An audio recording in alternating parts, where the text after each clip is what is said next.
Ya, Assalamualaikum. Balik lagi dengan Jaki dan hari ini tanggal 10 Mei ya guys, 2024 pukul 17:46. Gue mau membahas PGAO karena PGAO ini ada yang meminta guys. Pada 9 bulan yang lalu ya, gue membahas PGAO dan gue katakan bahwa PGAO adalah bisnis yang bagus dan baik. Ada bisnis yang bagus namun tidak baik. Salah satunya apa? Batu bara. Karena dalam jangka panjang itu nanti batu bara akan hilang gitu loh. Dan isu-isu mengenai batu bara itu isu-isu tak sedap. Betul batu bara memang dibutuhkan orang. Namun hasilnya batu bara itu kan berbagai macam lah isunya. Kalau di berita dia bisa menimbulkan efek rumah kaca, kemudian menimbulkan polusi udara, kerusakan lingkungan, dan segala macam ya. Walaupun seharusnya perusahaan batu bara itu punya solusinya.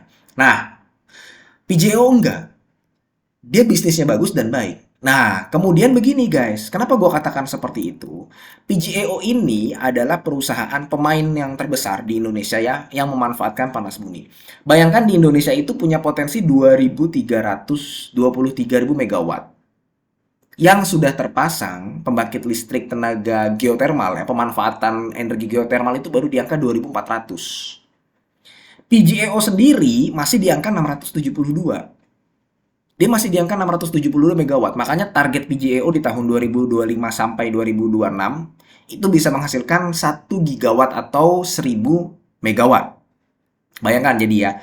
Jadi masih besar potensi PGEO untuk berkembang. Nah, Indonesia juga adalah perusahaan yang salah satunya penghasil energi dan pemanfaatan energi panas bumi terbesar di dunia. Pertama siapa? Ya Amerika, guys. Dia sudah memanfaatkan 3.700 megawatt. Indonesia sudah 2.300. Filipina dan Turki dan Selandia. Ingat ya, Indonesia 2.300 tapi tidak semuanya PGEO. Pemainnya ada banyak, geothermal. Ada PGEO, dia yang terbesar, tapi bukan satu-satunya. Ada Star Energy, ada Supreme Energy, ada SMGP. Nah, bentuk ekspansinya PGEO adalah, ya dia harus mengakuisisi. Dia harus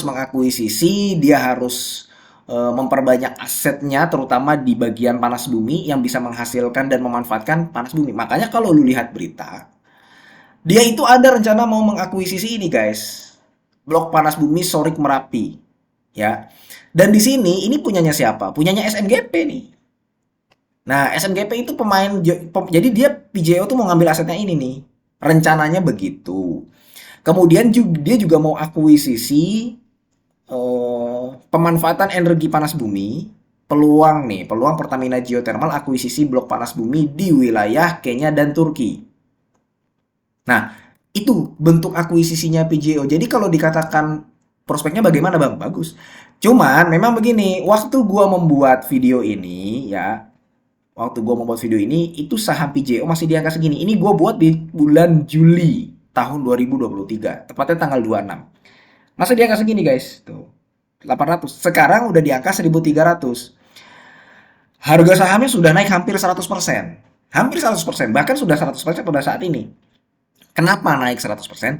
Karena memang pada akhir-akhir, ingat nggak waktu akhir-akhir 2023 itu banyak isu mengenai kotornya udara yang ada di Indonesia, di Jakarta. Makanya pada periode itu banyak orang membicarakan karbon, termasuk diluncurkannya IDX Carbon. Nah, Pertamina Geothermal ini yang bisnisnya green ya, bisnis hijau, itu diuntungkan, makanya sahamnya naik tuh. Cus sampai di angka 1.600. Nah, sekarang lagi turun. Karena memang pada saat ini lu jangan beli harusnya guys, karena dia naik bukan bukan disebabkan oleh kinerjanya. Tidak tidak serta merta gitu karena hal tersebut, karena kotornya lingkungan dan kotornya udara, PJO jadi bagus kinerjanya. Enggak. Nah, sekarang PJO sudah berada di harga 1.300. Sudah berada di PBV 1,7. Ya, kalau misalkan ditanyakan prospeknya bagus, tapi secara valuasi harapannya PJEO ini bisa turun ke PBV 1 guys. Maka kalau sudah di PBV 1, coba lu cicil untuk beli. Ya kalau misalkan lu mau mencicil untuk beli sekarang juga sebenarnya nggak masalah. Tapi dalam runtun waktu yang sangat panjang PJEO ini, bisnisnya sangat bagus guys. Coba lihat di angka gross profit. Jarang ada perusahaan yang bisa mendapatkan gross profit margin di atas 50% dan net profit marginnya di angka 40%. Jarang. Nah, kekurangannya PJO ini apa? Seperti yang gue katakan pada video sebelumnya, biaya investasi itu mahal. Karena PGEO mau mengakuisisi yang SMGP aja itu ditaksir nilainya bisa mencapai 15 triliun. 15 triliun itu PGEO nggak punya guys uang sebanyak itu guys di kasnya. Dia cuma punya 725 ribu dalam ribuan US dollar. Nggak sampai 15 triliun, nggak punya. Orang market cap-nya PGEO aja hanya di angka 57 triliun, nggak sampai 60 triliun. Jadi sebenarnya biaya investasinya mahal. Dia mau mengakuisisi PLTP aja, PLTP itu 15 triliun. Dan karena biaya investasinya mahal, maka perlu dilakukan pemeliharaan terhadap aset-asetnya.